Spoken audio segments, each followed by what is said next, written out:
एक गाना सुने हो पुदीना? उसमें पुदीना बीच में मतलब पुदीना पुदीना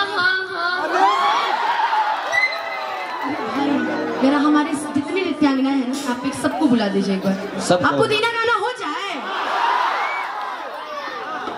मेरा जरा पुदीना बोल दीजिए तो।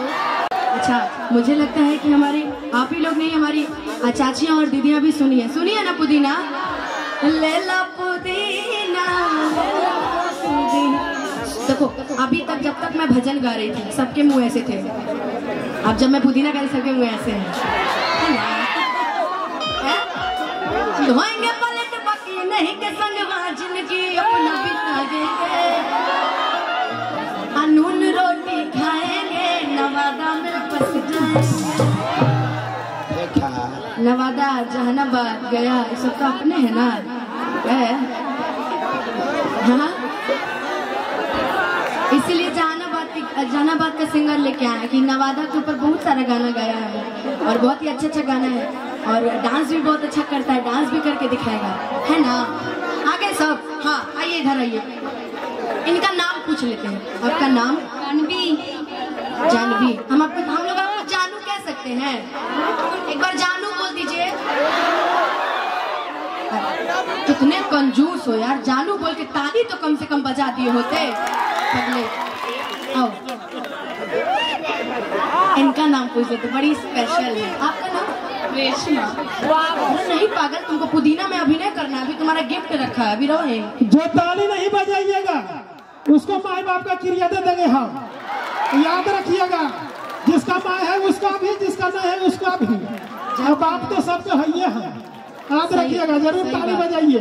सही बात है लेकिन हाँ जो ताली नहीं बजाएंगे अभी से सातों विद्यानाश। हाँ जो भी भैया को मेरा प्रणाम है। भैया मुझे देख रहे हैं प्रणाम। हाँ क्या बात। लेकिन हाँ आपका नाम क्या है? रेशमा। रेशमा ये रेशमी जुल्फे ये शरबती आंखें इन्हें देख कर मर रहे हैं सभी। खुशी कहाँ हम तो गम चाहते हैं। खुशी उसे दे दो जिसे हम चाहते हैं। अच्छा आए आओ एक और थी ना वो पीला पीला कि दिल वाले गई पियर की फरा। उनको भी बुला ले कोई बात नहीं लाइव में नॉर्मल रहना है। उनको बुला दीजिए ना थोड़ा सा। अच्छा ओके ठीक है। अभी वो खाना खा रही हैं अभी वो आएंगी थोड़ी देर में। लेकिन हाँ इनसे ये इनको तो जान गए। आपका नाम? मोना। मोना सोना कहाँ है?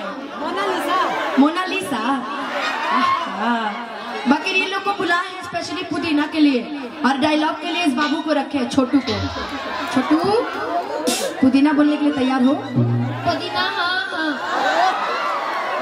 कि आइल बानी तो हरा गलिया और केने बाड़ू हमारे ललिया देखा ना किया रहवा के कैसन भइल बाहलिया बढ़ता बेचैनी ये दादा मुश्किल भइल बजेना जीना जरा तीनों मेरे साथ आओ। जानवी मोना और रेशमा। जब जीना जीना जीना होगा ना तो लाइन की जरा हमारे दोस्तों को जीना जीना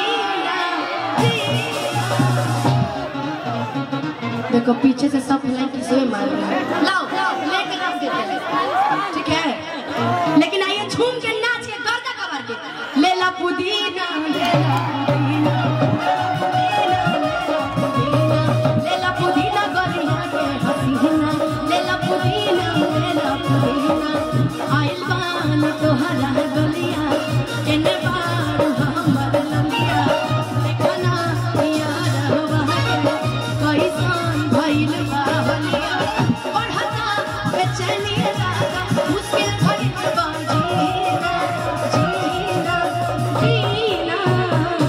आप उस बच्चे के पास जाइए ना रुपेश भैया।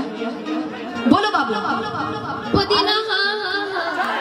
अच्छा अब रुपेश भैया बोलेंगे। रुपेश भैया आप जीना जीना जीना लेला पुदीना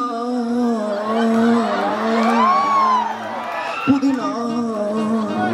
छोटू साथ में दोनों अपनी जितनी गर्लफ्रेंड है दोनों के साथ में बीच में खड़ा होकर डांस करो और आप इधर से करता कबानी की हम सारे दोस्तों के लिए ले ला पुदीना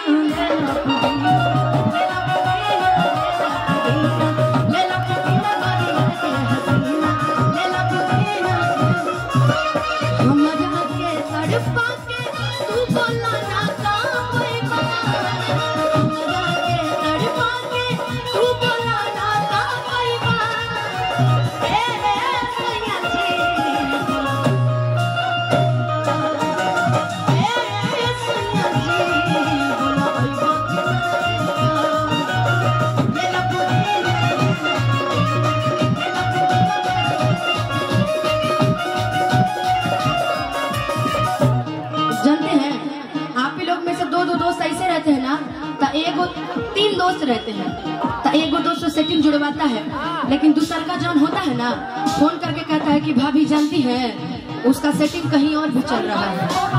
तो दोस्ती होता है जो दोस्त का सेटिंग बिगाड़ता है। तो ऐसा नहीं एगो दोस्त बड़े इनका नियम जैसे करिया करिया शर्ट पहले बड़े ना करिया करिया रसगुल्ला रसदार राजा जी करिया करिया रसगुल्ला रसदार राजा जी एगो करिया सीधा सलमान राजा जी एगो करिया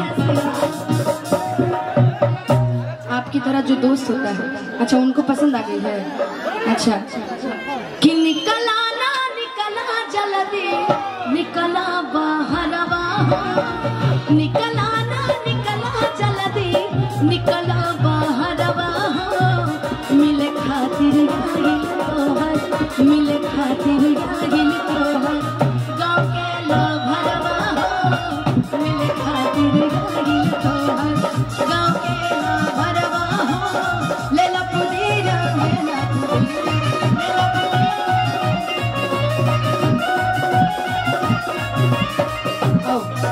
साउंड वाले भैया को बना लो बरहम बाबा इनके लिए गा दो सोचत नहीं बरहम बाबा झट दे कराई दसनवा से हमारा मिलन वैरा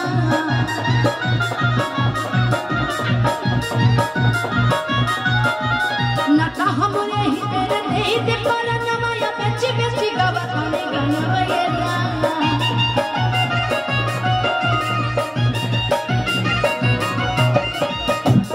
इसमें सबसे अच्छी लाइन जानते हो क्या थी 1 मिनट भाभी अरे बोलो आती हूँ बोलो आती हूँ उसमें सबसे अच्छी लाइन थी 1 मिनट भाभी आती हूँ और लाइन था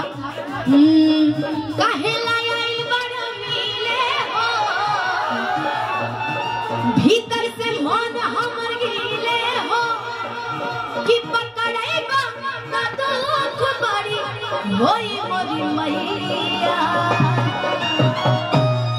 हर जाए निर्दया आ जाए है भैया जाए निर्दया सबसे अच्छी इसमें लाइन मेरे गाई हुई आवाज में थी और बहुत ही प्यार और आशीर्वाद आप सभी का मिला पवन भैया के साथ साथ आप सब लोगों का बहुत प्यारा आशीर्वाद मिला हमारी पूरी जनता का आशीर्वाद मिला और 1 बिलियन ये सॉन्ग होने जा रहा है इसलिए इस गाने के लिए एक बार जोरदार ताली बजा दीजिए हमारे पावर स्टार पवन सिंह भैया के लिए। जानते हैं आपका चेहरा देखते हैं बहुत आप सुंदर लग रहे हैं कैमरे वाले हमारे भैया ये मेरा छोटा भाई है बहुत मानता है हमारे बड़े भाई वहाँ खड़े हैं एक भाई हमारा भी नहीं आया है वो फिर आएगा बहुत जल्दी कि काहे लाया इन बड़ा मेले हो भीतर से